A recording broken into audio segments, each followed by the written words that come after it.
राजस्थान के एक छोटे से गांव खेड़ली में एक पुरानी हवेली थी जिसे लोग ठाकुर हवेली कहते थे। यह हवेली देखने में बहुत भव्य थी, लेकिन इसके बारे में गांव में कई अजीब कहानियां प्रचलित थीं। कुछ लोग कहते थे कि वहां आत्माएं भटकती हैं, तो कुछ कहते थे कि वहां कोई भयानक रहस्य छिपा है।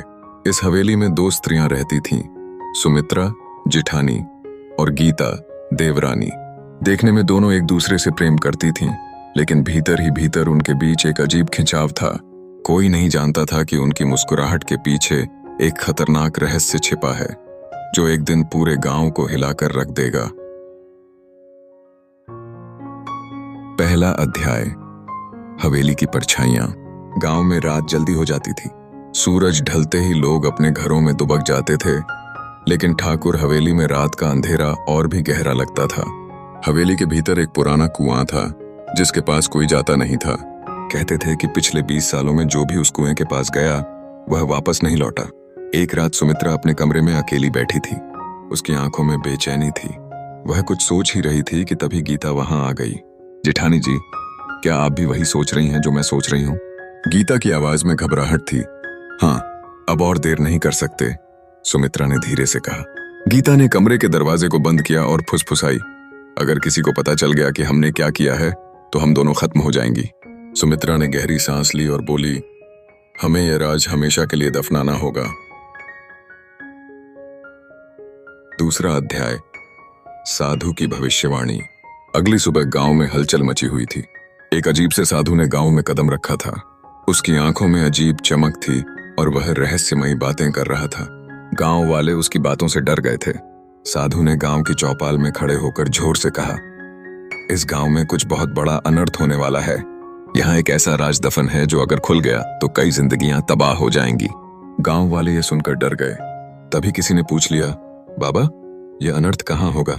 साधु ने आंखें बंद करके कुछ देर तक मंत्र बुदबुदाए, फिर अपनी लाठी हवेली की तरफ घुमाते हुए बोला, ठाकुर हवेली में एक भयानक सच्चाई दफन है। अगर वह बाहर आई तो पूरा गांव कांप उठेगा। सुमित्रा और गीता ने यह सब सुना तो उनके चेहरे पीले पड़ गए। क्या साधु को कुछ पता चल गया था?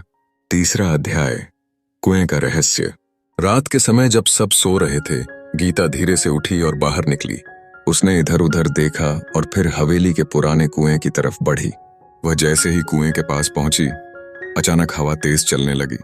गीता ने धीरे से कुएं में झांका और उसकी आंखें डर से फटी की फटी रह गईं। कुएं के अंदर कुछ अजीब सा चमक रहा था। उसने जल्दी से एक मशाल जलाई और कुएं के अंदर गौर से देखा। कुएं के तल में एक कंकाल पड़ा था और उसके बगल में एक लाल रंग का कंगन। वह कंगन सुमित्रा का था। गीता की चीख निकलने ही वाली थी कि पीछे से किसी ने उसका मुंह दबा दिया। वह छटपटाई और जब पलटी तो देखा कि सुमित्रा उसके पीछे खड़ी थी।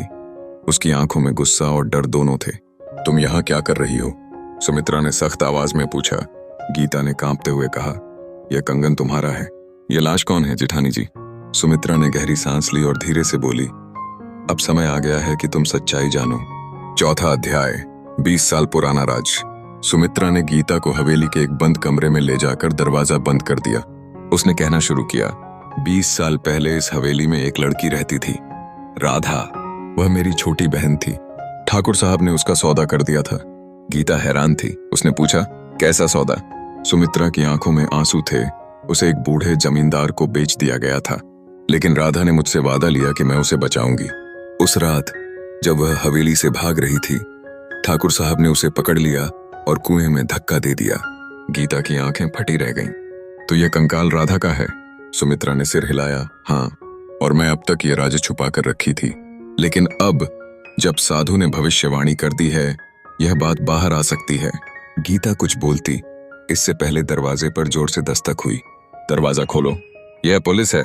5वां अध्याय, अंतिम खेल। सुमित्रा और गीता के चेहरे पर हवाइयां उड़ रही थीं। उन्होंने दरवाजा खोला तो सामने इंस्पेक्टर खड़ा था। हमें खबर मिली है कि इस हवेली में एक पुरानी हत्या हुई थी। हमें कुएं की तलाशी लेनी होगी। सुमित्रा के हाथ पैर कांप गए। पुलिस वालों ने कुएं से कंकाल बाहर निकाला। फॉरेंसिक रिपोर्ट आई और सच सामने आ गया। राधा की हत्या ठाकुर साहब ने की थी, लेकिन इस राज को छुपाने में सुमित्रा भी शामिल थी। सुमित्रा ने पुलिस के सामने खुद को समर्पण कर दिया, लेकिन जाते जाते गीता से कहा, अब मेरा कर्तव्य पूरा हुआ। मैंने राधा को इंसाफ दिलाया। गीता की आंखों में आंसू थे। ठाकुर हवेली का सबसे बड़ा रहस्य खुल चुका था। अब वह हवेली वीरान हो गई थी, लेकिन गांव वाले अब भी कहते हैं कभी कभी रात में हवेली के कुएं से किसी लड़की के रोने की आवाज आती है। राजस्थान के एक छोटे से गांव खेड़ली में एक पुरानी हवेली थी जिसे लोग ठाकुर हवेली कहते थे। यह हवेली देखने में बहुत भव्य थी, लेकिन इसके बारे में गांव में कई अजीब कहानियां प्रचलित थीं। कुछ लोग कहते थे कि वहां आत्माएं भटकती हैं, तो कुछ कहते थे कि वहां कोई भयानक रहस्य छिपा है। इस हवेली में दो स्त्रियां रहती थीं, सुमित्रा जिठानी और गीता देवरानी। देखने में दोनों एक दूसरे से प्रेम करती थीं, लेकिन भीतर ही भीतर उनके बीच एक अजीब खिंचाव था। कोई नहीं जानता था कि उनकी मुस्कुराहट के पीछे एक खतरनाक रहस्य छिपा है, जो एक दिन पूरे गांव को हिलाकर रख देगा। पहला अध्याय, हवेली की परछाइयां। गांव में रात जल्दी हो जाती थी। सूरज ढलते ही लोग अपने घरों में दुबक जाते थे, लेकिन ठाकुर हवेली में रात का अंधेरा और भी गहरा लगता था। हवेली के भीतर एक पुराना कुआं था, जिसके पास कोई जाता नहीं था। कहते थे कि पिछले 20 सालों में जो भी उस कुएं के पास गया, वह वापस नहीं लौटा। एक रात सुमित्रा अपने कमरे में अकेली बैठी थी। उसकी आंखों में बेचैनी थी। वह कुछ सोच ही रही थी कि तभी गीता वहां आ गई। जेठानी जी, क्या आप भी वही सोच रही हैं जो मैं सोच रही हूँ? गीता की आवाज में घबराहट थी। हाँ, अब और देर नहीं कर सकते, सुमित्रा ने धीरे से कहा। गीता ने कमरे के दरवाजे को बंद किया और फुसफुसाई, अगर किसी को पता चल गया कि हमने क्या किया है तो हम दोनों खत्म हो जाएंगी। सुमित्रा ने गहरी सांस ली और बोली, हमें यह राज हमेशा के लिए दफनाना होगा। दूसरा अध्याय, साधु की भविष्यवाणी। अगली सुबह गांव में हलचल मची हुई थी। एक अजीब से साधु ने गांव में कदम रखा था। उसकी आंखों में अजीब चमक थी और वह रहस्यमयी बातें कर रहा था। गांव वाले उसकी बातों से डर गए थे। साधु ने गांव की चौपाल में खड़े होकर जोर से कहा, इस गांव में कुछ बहुत बड़ा अनर्थ होने वाला है। यहाँ एक ऐसा राज दफन है जो अगर खुल गया तो कई जिंदगियां तबाह हो जाएंगी। गांव वाले ये सुनकर डर गए। तभी किसी ने पूछ लिया, बाबा, यह अनर्थ कहाँ होगा? साधु ने आंखें बंद करके कुछ देर तक मंत्र बुदबुदाए, फिर अपनी लाठी हवेली की तरफ घुमाते हुए बोला, ठाकुर हवेली में एक भयानक सच्चाई दफन है। अगर वह बाहर आई तो पूरा गांव कांप उठेगा। सुमित्रा और गीता ने यह सब सुना तो उनके चेहरे पीले पड़ गए। क्या साधु को कुछ पता चल गया था? तीसरा अध्याय, कुएं का रहस्य। रात के समय जब सब सो रहे थे, गीता धीरे से उठी और बाहर निकली।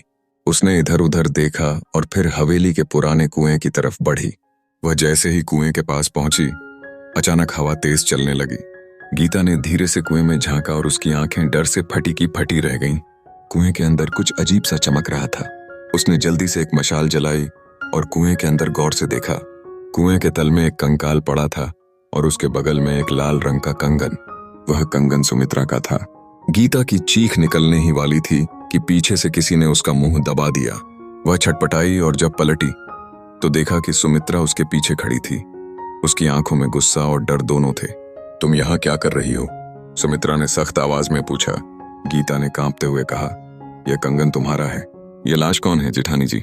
सुमित्रा ने गहरी सांस ली और धीरे से बोली, अब समय आ गया है कि तुम सच्चाई जानो। चौथा अध्याय, 20 साल पुराना राज। सुमित्रा ने गीता को हवेली के एक बंद कमरे में ले जाकर दरवाजा बंद कर दिया। उसने कहना शुरू किया, 20 साल पहले इस हवेली में एक लड़की रहती थी, राधा। वह मेरी छोटी बहन थी। ठाकुर साहब ने उसका सौदा कर दिया था। गीता हैरान थी। उसने पूछा, कैसा सौदा? सुमित्रा की आंखों में आंसू थे। उसे एक बूढ़े जमींदार को बेच दिया गया था, लेकिन राधा ने मुझसे वादा लिया कि मैं उसे बचाऊंगी।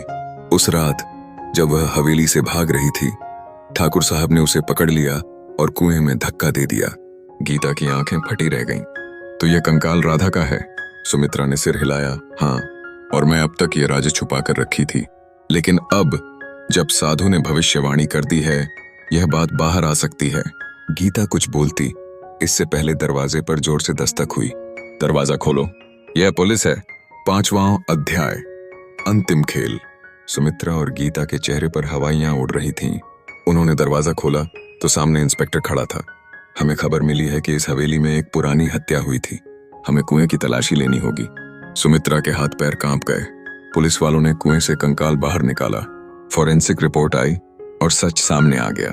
राधा की हत्या ठाकुर साहब ने की थी, लेकिन इस राज को छुपाने में सुमित्रा भी शामिल थी।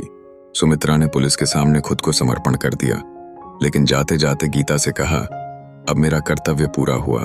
मैंने राधा को इंसाफ दिलाया। गीता की आंखों में आंसू थे। ठाकुर हवेली का सबसे बड़ा रहस्य खुल चुका था। अब वह हवेली वीरान हो गई थी। लेकिन गांव वाले अब भी कहते हैं, कभी कभी रात में हवेली के कुएं से किसी लड़की के रोने की आवाज आती है।